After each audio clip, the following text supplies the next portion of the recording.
What is up, my players?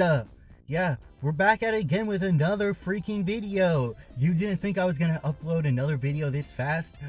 Well, you clearly don't know what we do around here. Now, there is something I need to get off my chest. So I have really not been watching that many movies recently. Yeah, it's surprising because, I made a video earlier this fucking year where, not even this year, like a month ago, where I was talking about every movie I had seen up until like a certain point this year. And I had watched maybe 30 movies in 2 months. Not 2 months, maybe 3 months. And that's a lot of movies. I was watching a lot of movies, but since then I have been slacking. I barely watched any.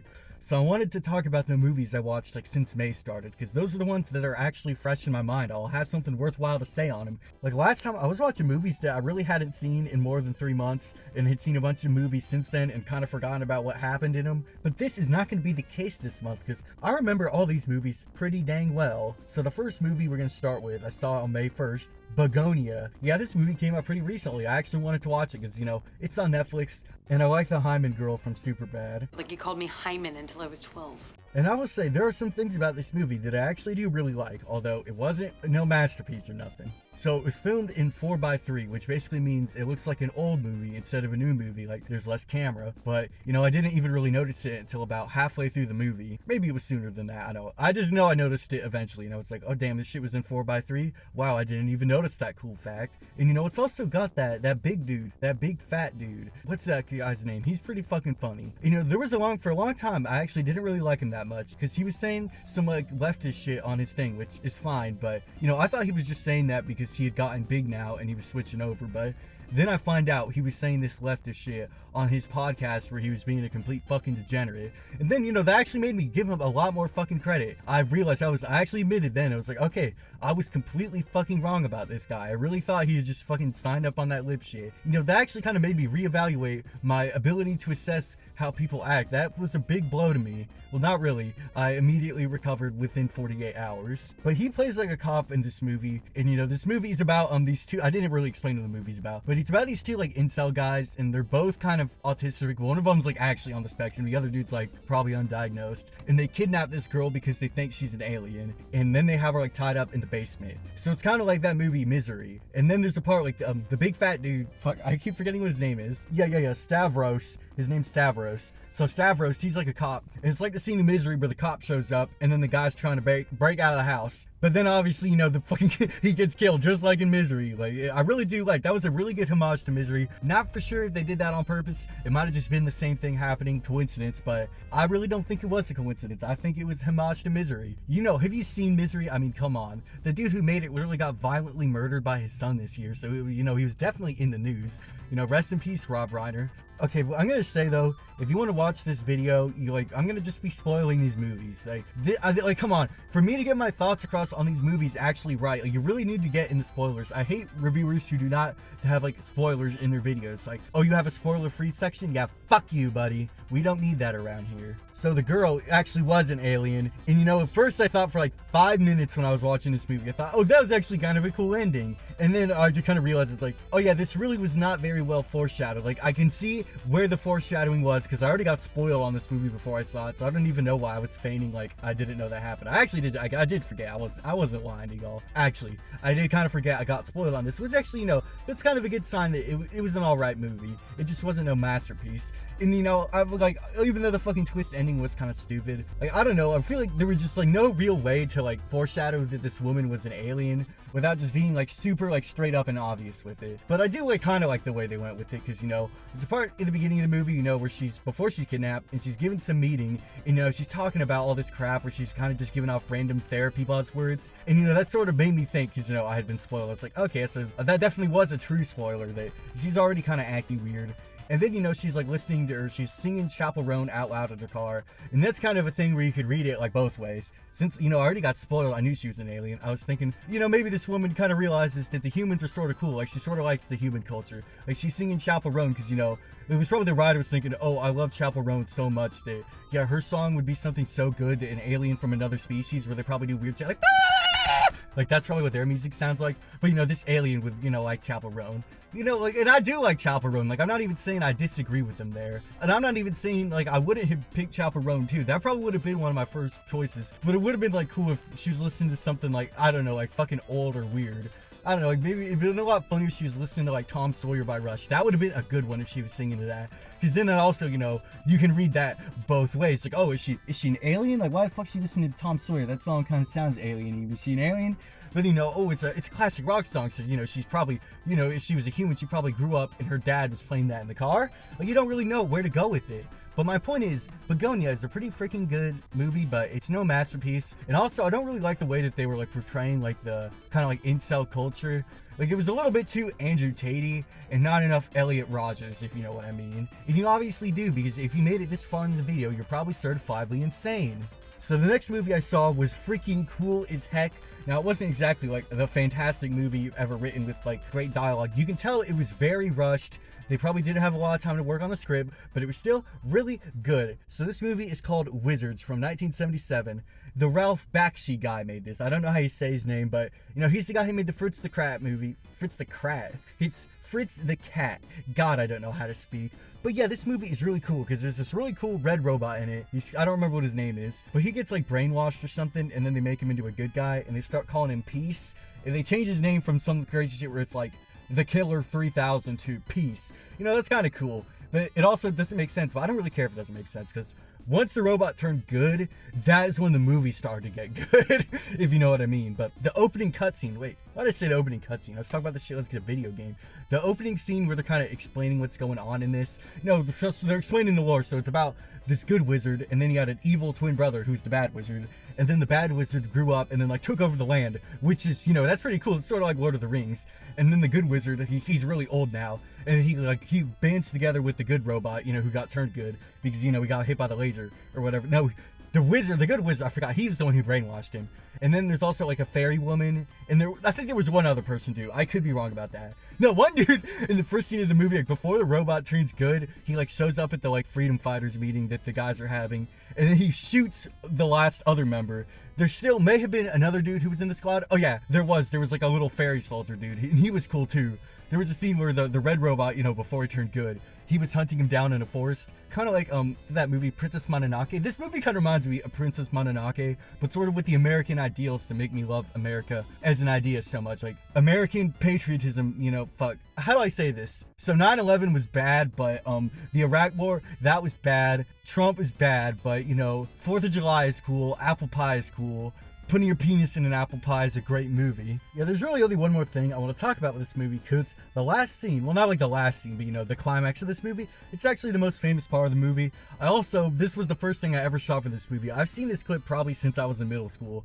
So there's this part, so the good wizard finally shows up to have like a fight with the bad wizard. You know, I think I'm just gonna actually pull the clip up. I'm not gonna be a lazy piece of shit. I'm gonna just play the clip for you guys, even though I'm gonna have to go on the internet, you know, fucking find it on YouTube, then YTMP4 it, you know, download it on my really fucking slow third world country internet, even though I don't live in the third world, I live in America. And then, you know, I gotta like splice the clip down, because, you know, it's not gonna be the exact like 15 seconds I want of it. It's gonna be some like 2-minute long crap. And the point is, that's the type of work I am willing to put in to try and grow this channel, because I'm sick and tired of like 20 people watching these videos. And I also realized that my mic placement was so off, and then that was making the fucking audio bad, and I was also having the mic literally fucking placed in the exact opposite direction. I literally had the mic backwards, and I wasn't using a pop filter, and I don't have one with me right now. And it wasn't actually a real pop filter, it was just some shit that I squabbled together at the last second, because, you know, I wanted to record, didn't have a pop filter, and then, you know, I was like, fuck, would a pop filter even improve this mic? It's so bad. Okay, just play the dang clip already.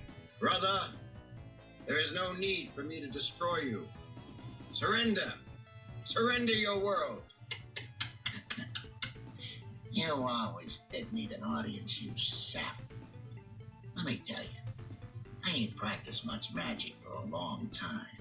I want to show you a trick Mother showed me when you weren't around. She was on special occasions like this. Oh yeah, one more thing. I'm glad you changed your last name, you son of a bitch.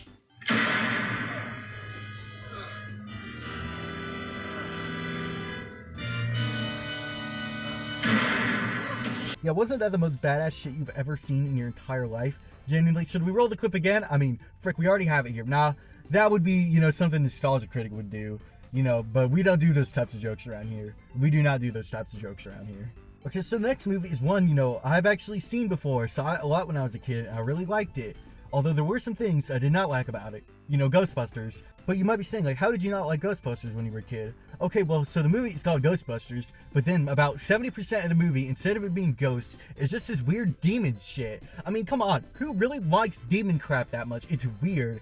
Didn't this come out in the 80s when they were rallying against Dungeons and Dragons? Like, why wasn't it like ghosts and shit? And even at the end of the movie when the big marshmallow man comes to life, like, that's cool, but that ain't a ghost. That's no ghost. That's just some weird crap. I mean, come on, who comes up with this shit? Fucking Bill Murray? Yeah, Bill Murray, now I will admit, I do like some of Bill Murray's stuff. Like, once in the 90s started, he stopped doing these big budget comedy crap. He actually started doing some cool movies. You know, have you seen that movie Wild Things? It kind of sucks, but he's in it for like 10 minutes and he's good in it. He plays like a lawyer that's in the first third of the movie. See, that's why Bill Murray, he's kind of cool because, you know, most fucking big actors, like if you had a role like Ghostbusters, you would never consider doing a smaller movie like that. But see, Bill Murray, I don't know, was he just insane or did he like acting? Maybe a little bit of both. Not to mention, you know, I didn't even mention Wes Anderson. You know, that's obviously really where I was going when I was talking about Bill Murray doing some weirder roles in the 90s. I mean, Rushmore, that's just one of the best movies of all time. Fucking, I love Life Aquatic. Life Aquatic is underrated. Like him and so Steve Zissou and Owen Wilson's character in that, like their relationship is just one of the most like best Wes Anderson character stories that he ever did. You know, I'm one of those guys who I really prefer the Owen Wilson stuff. Like, I'm not gonna pretend like I love his newer stuff so much. Like, there is some good stuff though, and I really like Mr. Fox too. Darjeeling Limited is good. I really like the part when Owen Wilson and that's talking about how he like tried to kill himself. You know, if the whole time of the movie you think, oh, he just got in a motorcycle crash because he doesn't know how to drive a motorcycle. But then you find out, oh, it was a suicide attempt. You know, that changes the whole picture, my man. That changes the whole picture. But yeah, Ghostbusters is kind of a little bit tepid. Like, there aren't too many, like, great laugh-out-loud moments. Now, one thing that soured me on this movie, so I had an uncle growing up who was racist. You know, there's a quote in this movie that he would say, like, a racist version of. There's a part in the movie where Bill Murray is saying something like, cats and dogs living together, mass hysteria, and then, you know, racist uncle, what he would say is, like, blacks and whites living together, mass hysteria. And you know, for the longest time, I didn't even remember that he was doing like Ghostbusters there. I didn't realize that was supposed to be a Ghostbusters bit.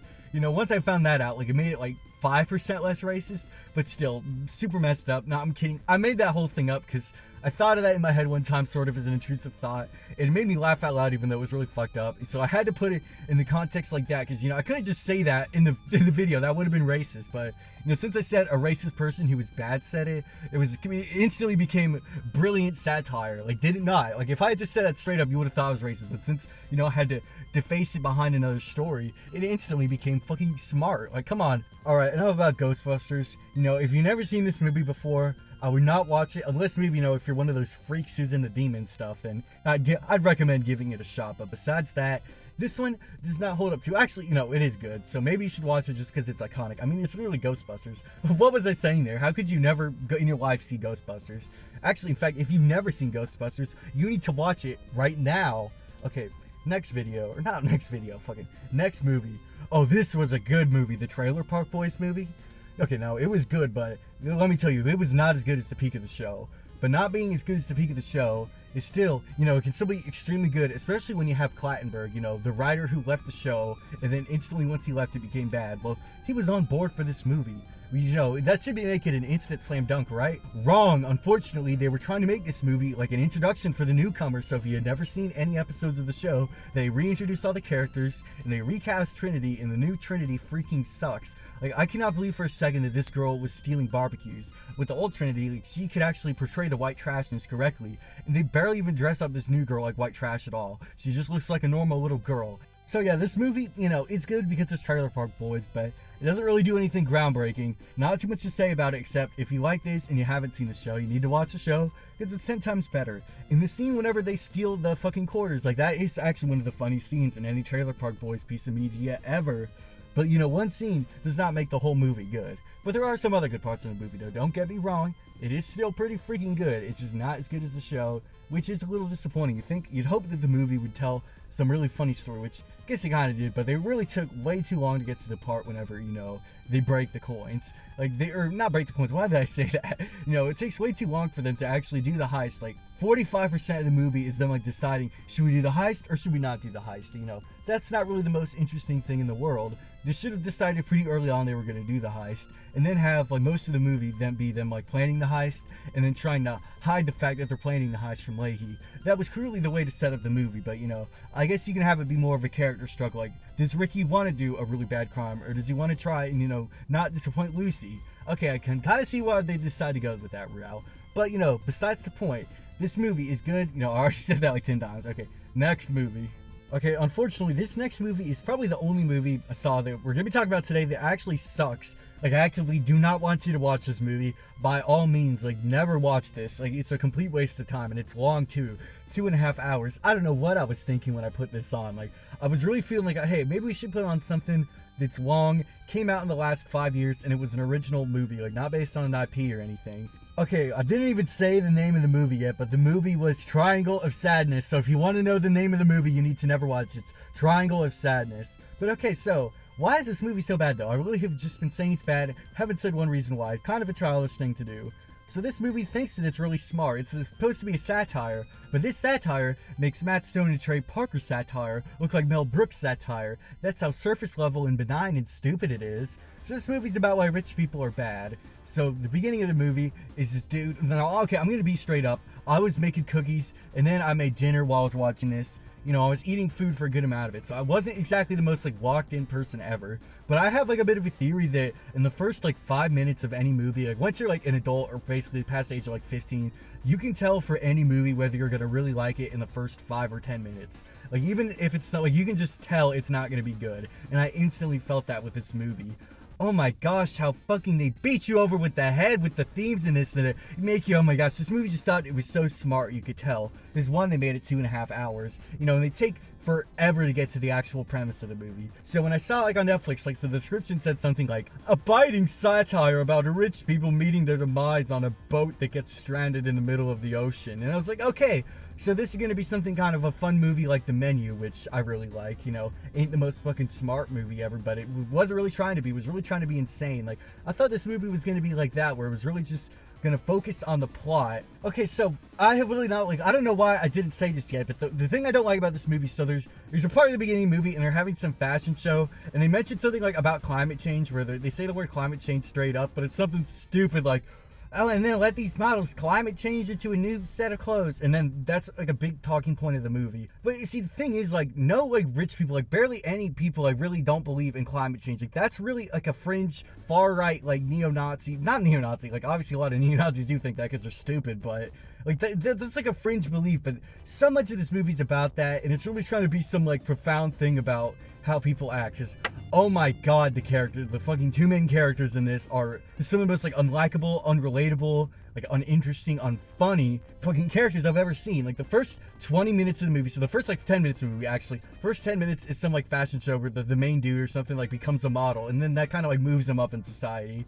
And then, so then the second scene of the movie, there's, like, a 20-minute long scene, I swear to god, that's, like, so the guy's, like, on a date with this girl who's, like, a bitch, and, you know, she's trying to, like, kind of, like, make him pay the check, like, sort of manipulatively, but then, like, he's saying, like, oh, you said you were gonna pay the check last night, and then they have, like, a huge argument over it, but then, like, the argument will end, like, 2 minutes of the movie will play out, and then they'll start arguing about it again, and then, like, once it's happened the third time, where, like, they were, like, just sitting in the apartment or something, and then he's like, okay, so can you admit that you were trying to not pick up the check on purpose? Because, you know, the guy had an accent, and she's like, yes, I can admit it, because I'm a fucking cunt. And that's basically her whole character, is that she's a bitch, but she knows it. And I really don't like, they're trying to, like, have her be, you know, like, one of these, you know, like she's, like, one of the rich bad people. And then this dude, you know, maybe just became bad, because, you know, if you associate with rich people for too long, even if you, like, had to climb your way up, you're still an asshole just for having money. Maybe that was the point this movie was trying to make. I'm not even saying I disagree with that. I think having money for too long makes you a piece of shit who can't relate with anybody. Maybe it doesn't make you a piece of shit, but it makes it basically impossible to relate with normal people, even if they think they can. And that's why so many, like, great artists, like, over time, like, lose their ability to make good shit. That happened with Matt Stone and Trey Parker. I've said that before, but I think egregiously it happened with them. Like, they have been out of touch for so long. I think some of the last times they were even making something that was at least, like, kind of, like, not even poignant, but just sort of like an interesting thing that not too many people had made fun of before. It was a South Park episode where they were making fun of like the iPod thing, where there's like long license agreements, where there's like 32-page long license agreements for everything. That was the last time like I thought, hey, wow, these South Park guys are actually, kind of the first people to make fun of something, and they did it in a way that was like not like the most fucking groundbreaking thing ever. I say that so much, but like I act like that's a bad thing too, but it's not a bad thing. Like, it's not a bad thing. They weren't trying to be the most profound thing ever, because that's South Park at its best, when they'll just poke at something fun in society and then build a bunch of jokes and gags around it that aren't really trying to prove some poignant point. They're just trying to have some fun with a premise, which the premise in that episode was, hey, people really don't fucking read license agreements. And then the people literally, like, they don't read the license agreements, and then they get trapped in a human centipede. And then, like, time and time again, like, something will happen where the creators are trying to perform an experiment on them to see if they'll sign a license agreement. And, that part was really funny. Like, that was funny. But since then, in that episode, mind you, that is, like, maybe 20 years old at this point. Probably not that old. Maybe only, like, 15 years. But still, my point is, Matt and Trey are not funny anymore. Like, they have not been funny for quite some time. Like, what did the money do to them? Now, I'm not even saying that they got involved in some like Epstein stuff. Now, I've obviously thought about that before, but unfortunately there's no evidence, because I would just fucking love for them to be pedophiles so I could, make fun of them relentlessly. Now, that's obviously a joke, because that's how people act online. They want people to be outed as predators now. Obviously, I have kind of felt that intrusively before, but, like deep down, I didn't really actually want it to be true. Like, I didn't want somebody to get hurt. But I obviously know if a kid's gonna get preyed on by a predator, I'd obviously rather it be somebody I dislike than somebody, I like. Like, that makes perfect sense, does it not? Apparently, to some people, that really does not make sense. And then basically, like, nothing happens in this movie for like a whole hour. So after like the first 30 minutes where nothing happened, and it was just them arguing. So the couple gets like invited to go on a cruise because the girl's like an influencer. I mentioned that earlier, I'm pretty sure. And then, basically fuck all happens, except the rich people are acting weird to the crew. And the crew is kind of like letting it happen because they want the money. Because, money bad, money bad, money bad. That's the name of this movie. Do you get it? Do you fucking get it? Should we try and have an interesting story with this? No, like, okay, like, that's my main point here. Like, I would not have cared at all about them beating you over the head with, like, the themes if the plot and the characters were good. And like I discussed with the characters, they're not. But then, so this movie takes basically until there's like 45 minutes left, or maybe an hour, before the boat actually crash lands on an island, which is so stupid. And they're trying to act like, oh, the old people are stupid, the rich people are dumb, and that's why they got crash landed. But like the people who got them crash landed, it was some like couple that had dementia, and somehow, like, I don't remember why, because it wasn't paying too much attention, but like a grenade like rolled in front of the old woman, and she's like, wait, isn't this one of our grenades? Oh. Winston. Look. Isn't this one of ours? Some shit like that kind of fucking happens. And it would have been cool if they actually showed the old people exploding, but they wimp out on that for, that's a sadistic thing to say, but I only say that because earlier in the movie, they were showing us like a bunch of people like barfing and getting seasickness, which is really unnecessary and stupid. I didn't actually really care about that. That was one of the more interesting things about the movie. That was like the one time I actually slightly cared about what was going on, but I think I was making a grilled cheese when that happened, so I wasn't like extremely locked in. But, besides the point, that was one of the only good scenes in the movie. Woody Harrelson is in the movie, too. And, basically any line of the dialogue in this movie that... Wait, I don't know. I was about to try and praise the movie. I was about to say something like, anything that's, like, a good line in this movie, like, comes out of Woody Harrelson's mouth. And then, like, right afterwards, you find out it was just a quote a famous person said. Because, there's a part where... So Woody Harrelson, he's like the communist guy, and then like there's some guy who kind of looks like Jewish, but he wasn't Jewish, he was Russian, and he was literally that dude in that new Superman movie that came out last year that was playing like the Israeli dude. So that dude, the guy who gets like dropped out of a fucking like window or something by the fucking bird woman, you know what I'm talking about. I might even throw the gip off if I'm feeling generous. So that dude's like a bad guy in this movie, but they are fucking way too big of pussies to ever call out Israel. So of course they're talking about Russia. Like, I get like there's probably a bunch of really bad businessmen in Russia, but like the fucking prevailing theme in society, like, oh, I guess this might have been before that shit with Palestine. This was before October 6th, but still, like, why are fucking every movie is so afraid to criticize Israel? It's so funny. Like, I cannot think of like one mainstream movie that criticizes Israel and doesn't try and do a both sides thing. It's so annoying. BoJack Horseman, I'm looking at you, dude. I'm looking at you, BoJack. I'm looking at you. Okay, let me try and give one more piece of credit to this movie. It didn't try and do some both sides bullshit, but I think the way they're trying to act like anyone who likes money, even the poor who like money, become stupid and evil. I am a retard. Yeah, do not like this movie. Yeah, I really can't give it any credit here. I was just delving into fucking slurs there. No, I don't really think the R word is a slur. Yeah, I'm only calling it the R word here because I don't want to have to censor, because I found out that, hey, if you say the R word in your videos, YouTube doesn't promote them. So I need to let you know that I say it, and if I could get away with saying it in my YouTube videos and they would still get promoted, I would be ripping it every 5 seconds. So if you're not okay with that, that's 100% fine, but you just need to know that before you continue to watch this video. Because if you already got this far in the video, you're probably pretty pissed off that you found out this far in. Because if you had heard me saying it in the first 5 seconds, you would have turned it off. But evidently, that's not the way things turned out. And this movie sucks. I'm done talking about it. Actually, let's talk about it a little more, because I completely forgot to discuss the part where they were on the island and the movie completely switches focus, and it's about this woman who, there's some Asian woman who's one of the cleaning people on the crew. And I'm gonna be honest, I don't remember if she was actually in the movie too much before this happened. I remember she was maybe in one scene, but suddenly they crash land on an island and she's the only person there who knows how to fish. So then she manipulates her way basically into becoming the captain and the leader. You gave a poor person a bit of power, they become just as bad as rich person. That's my theme, that's my movie, because I'm the guy who made this movie and I'm retarded. Yeah, I said the R word again, fuck, now I'm gonna have to censor it again. Feeling fucking lazy, I don't wanna have to keep censoring stuff. Yeah, I'm not actually that mad, because, I was just annoyed at this movie, and the ending sucks too. The woman fucking kills the girl who is a total bitch. And, I found out after I watched this movie, I was looking at the cast list, and the woman who plays the bitch died 3 months after it came out, and that made me feel just a little bit bad for her character, even though that had no bearing obviously on her in the movie. Just made me feel bad for her, especially because she got killed in this movie too, I think. Or maybe it was ambiguous whether she got hit by the rock, the old woman, the Asian woman tried to kill her with the rock, and then the boyfriend is just running away in the jungle. I don't even remember. I do not remember why.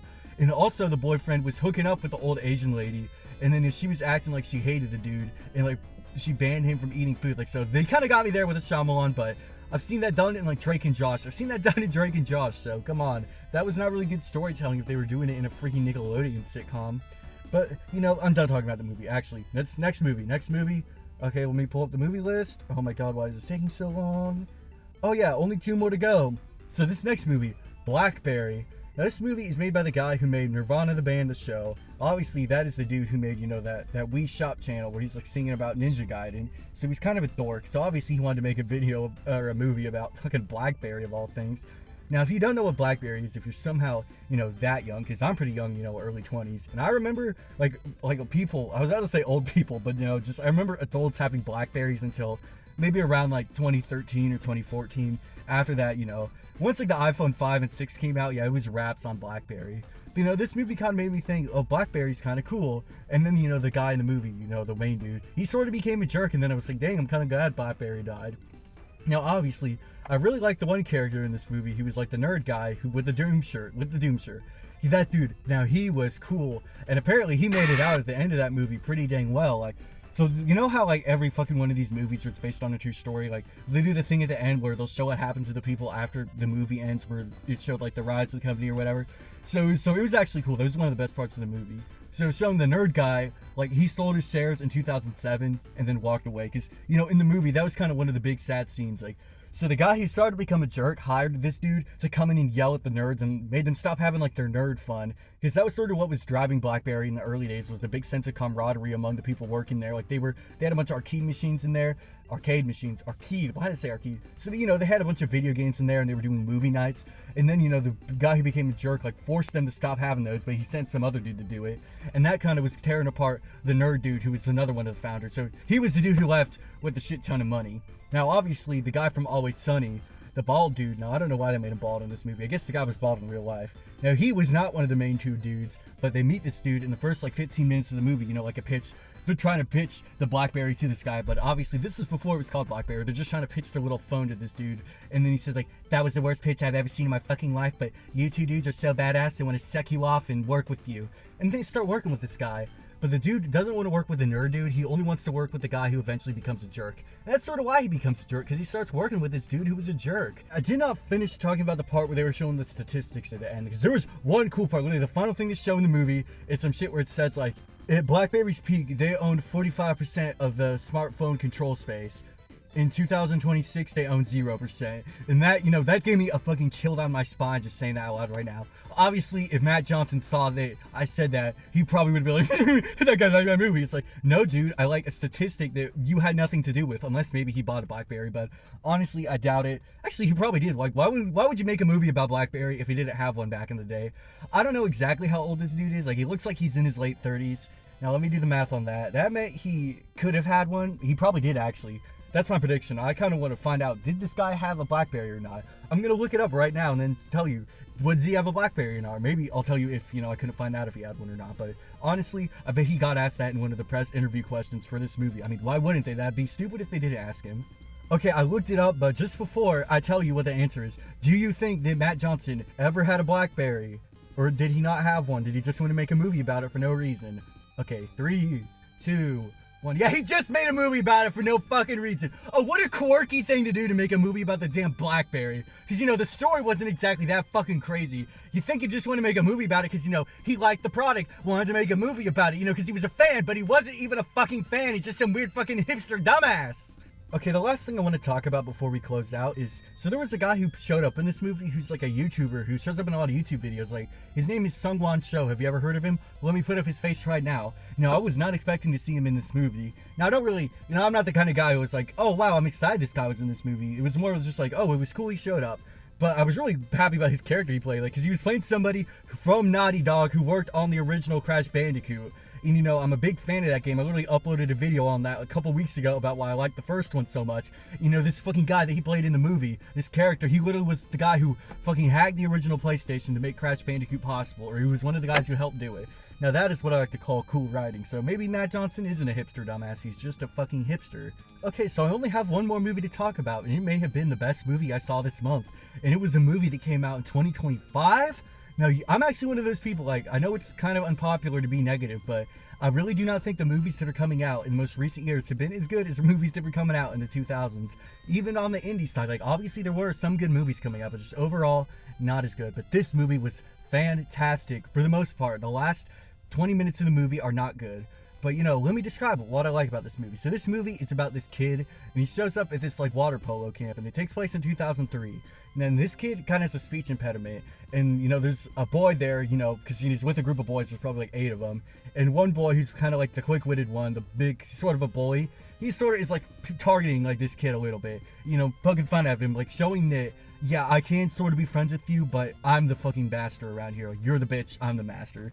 But, he obviously doesn't have it too bad, because there's this other kid who's got, like, rashes all over his body. He's got eczema or something, and all the other kids, like, won't go, like, anywhere near him, and they call him the Plague. Like, when the Plague comes by, like, walks by their table, like, they really, like, up and ran, like, get away from him.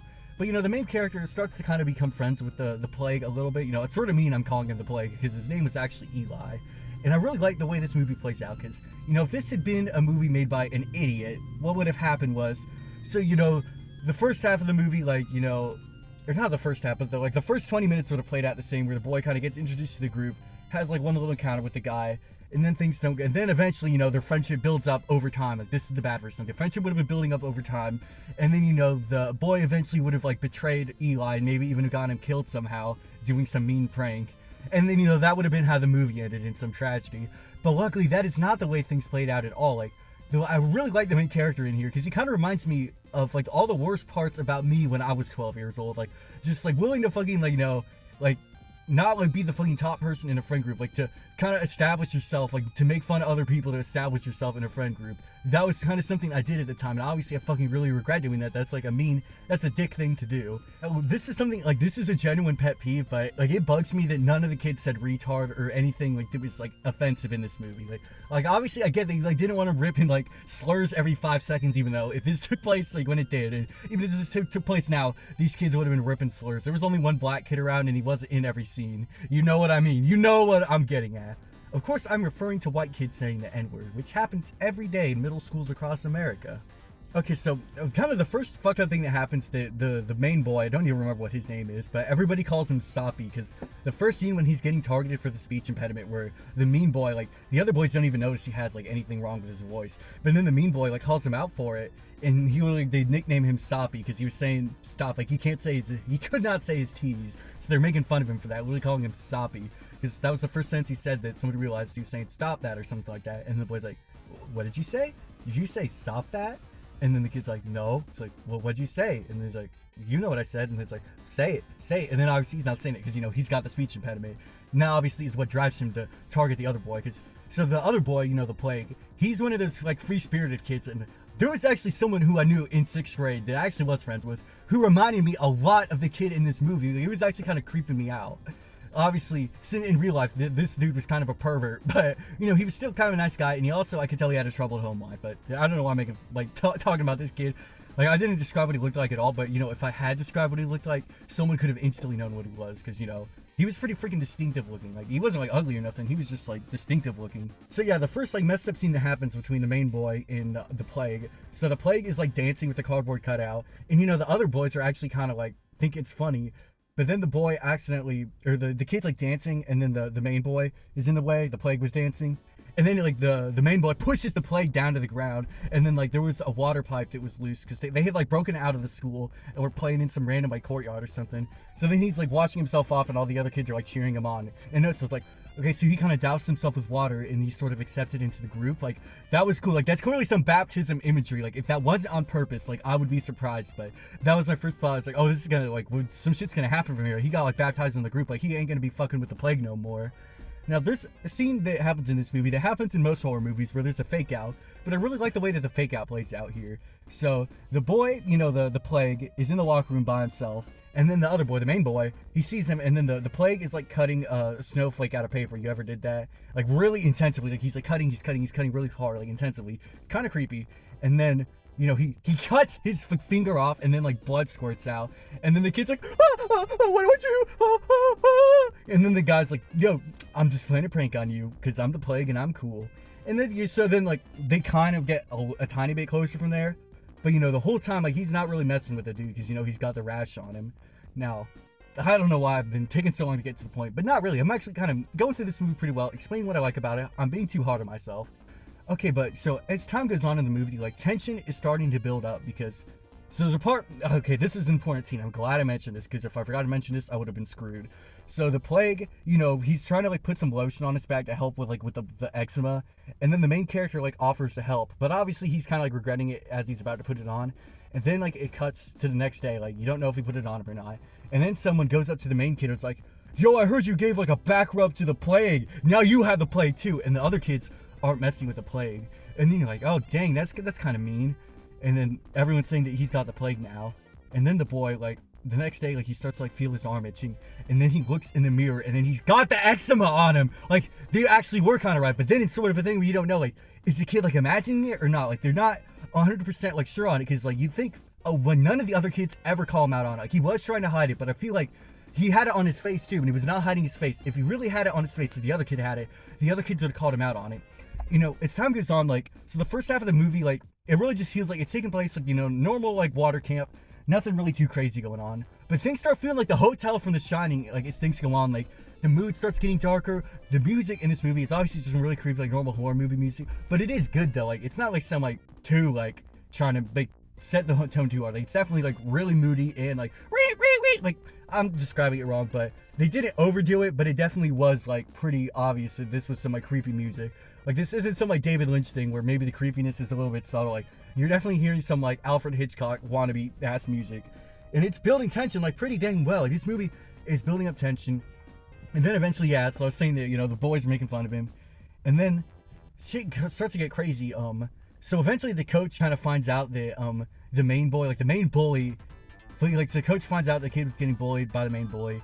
And the coach kind of is trying to goad the kid into saying it was him doing it. But he does not rat him out, though, but he was making it really obvious it was him because he was not making a super good case for him. But then, you know, the coach has a meeting with the kid, and then the main kid is watching in on the meeting. And then, so the kid, like, knows, like, the main kid knows he had a meeting. But then the bully kid goes up, and he's like, hey, I'm sorry if I was being a little bit of a dick recently. Like, I've got older brothers, and that's kind of how we do things where I'm from. And you don't really know, like, what he's thinking with this. But then the kid stupidly denies that he had anything to do with it. And then the kid, like, the bully kid, you can tell he sort of has, like, a tiny bit of reaction to this, but he plays along with it. Because then you're kind of thinking, okay, dang, this is really getting interesting. Like, so does he know that the kid was lying about, like, snitching on him? But does he know he had anything to do with it? Because I bet the coach probably said something like, hey, Soppy said you were making fun of him. What's the deal, yo? But then obviously you don't know that for sure because he was just watching the meeting. He wasn't hearing the meeting. So this is where it's like, okay, I am unusually locked in for this movie. And there's still probably maybe like 30 minutes left. Unfortunately, let me tell you right now, they dropped the ball a little bit. Like the movie, the ending isn't horrible, but they dropped the ball. So obviously, how are they going to resolve the things with him and this bully kid? Because, like, I'm going to say, like, you obviously, like, are despising this bully kid. And I was really hoping, like, obviously this is a movie. So I was hoping that this kid was going to get maimed or killed. Like, genuinely, I was like, they got to fuck this bully kid up. But obviously, like, that wasn't going to happen. That's not what happens. So they're playing like a water polo game, and then the main kid like scratches the other kid, and the bully kid goes to the coach, and it's like, yo, the Soppy scratched me, yo! And then the coach is like, nice fucking try, kid. Go back in the game. I don't want to hear it from you. Because the coach really had it in for the bully kid. I forget what his name was. But then, so the bully kid is so pissed, he just goes up and punches Soppy right really hard in the head. And he's kind of knocked unconscious, I think. And he was trying to drown him, you know. And then, so basically, yeah, the bully kid gets kicked out of camp. All tension is deflated. And then the main kid crashes out on the fucking weird kid. He crashes out on the plague and tears up his cardboard cutout that he was dancing with. And he's like calling him like a freak and a loser for like a minute straight. He's like, you're such a freak. You wonder why we don't want to hang out with you. Because it's because you show your own personality. It's because you don't conform. Because you think you're so stupid. You think people actually want to hang out with you if you acted like yourself. That's how fucking stupid you are. And then you think that the plague is about to like go all fucking school shooter on him and kill him. But then he just completely breaks down, like starts screaming, and then he like cuts his finger off. And then the coach like takes him to the hospital. He's obviously like pissed off at Soppy. And there's like 5 minutes of the movie left at this point. And then Soppy, so there was like a big dance going on at this point. And then Soppy just runs into the dance and starts like, I don't know how to describe this. Kind of like having like one person with like autism who had no idea what they were doing, like just trying to dance. Like he's just like running around with his hands like in a circle, like completely like freaking out. I don't know why I said autism there. That was actually kind of fucking ableist, but like that's sort of like the vibe I was getting. Like I just gotta be blunt here. Like there was kind of definitely some kind of like special needs or mental disability or even like schizophrenia. Like he was having a mental breakdown on the court and there was like blood all over his shirt and shit because, you know, they were carrying the plague to the car. And, you know, this is where the movie ends. The movie just ends with him, like, spinning in a circle, like, not really caring. All the people are staring at him like he's crazy. But, yeah, so this was a pretty good movie, though. They obviously dropped the ball a little bit at the end, but the rest of the movie was so good, I honestly didn't really care too much. And, yeah, that is kind of marking the end of this discussion. I mean, I talked about every movie I saw this month, and I was kind of going off for a really long time. Like, this is my longest video ever. 45 minutes, and I only talked about 8 movies? Well, I must be a pretty in-depth reviewer. Dang, they might have to hire me for RogerEbert.com or something. But okay, did you like the video? Did you not like the video? If you didn't like the video, there's no way you're still here. So obviously you like the video if you're still here. So please watch more of my videos, send likes, send subscribes, watch it again, watch my playlist that has all my videos on it, and good night.